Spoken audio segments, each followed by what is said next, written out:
Cyber attack in کی کوشش تھی کہ وہ کریں، ان کی کوشش تھی کہ وہ کہیں نہ کہیں سکسیزفل ہوں.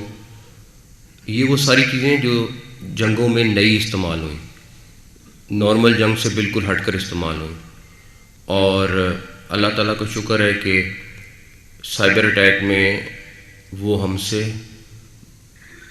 نزدیک بھی نہیں آتے تھے. اور جو ہمارے نوجوانوں نے ان کے ساتھ ہوا وہ میرے خیال ہے وہی زیادہ بہتر بتائیں تو بہتر ہوگا، کیونکہ ان کا کوئی چیز ایسی نہیں تھی جو محفوظ رہ گئی تھی.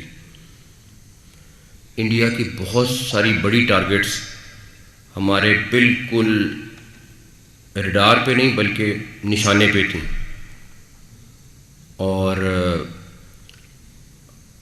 آپ کو میرا خیال ہے آئیڈیا ہے ان کا ایون نیوی کے جہاز، ان کے ایئر فورس کے اور جہاز، ان کی ملٹری انسٹالیشنز سب کچھ ہمارے نشانے پہ تھا. اسی لیے وہ بھاگے اور انہوں نے سیز فائر کیا، بیکاز وہ کسی بھی ٹائم اگلے گھنٹوں میں اٹیک ہو جانے تھے، جس پہ وہ خود ریئلائز کر رہے تھے کہ یہ ہو جانا ہے. جس طریقے سے میزائل ان پہ لگے اور سارا کچھ ہوا.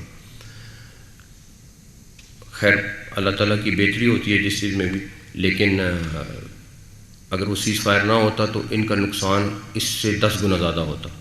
اور ایک دفعہ جو انہوں نے خود ایک وار شروع کی تھی اس پہ ان کی بہت تسلی ہو جانا. آج کے دن تک آپ کو پتہ ہے ان کے لوگ جو ہیں وہ کس طریقے سے مانتے ہیں، ان کے چاہے انسٹیٹیوشنز کے ہیڈ ہیں یا کوئی اور ہے، وہ کس طریقے سے خود کہتے ہیں کہ ہاں ہم اس چیز میں بھی کمی ہے، ہماری اس چیز میں بھی کمی ہے.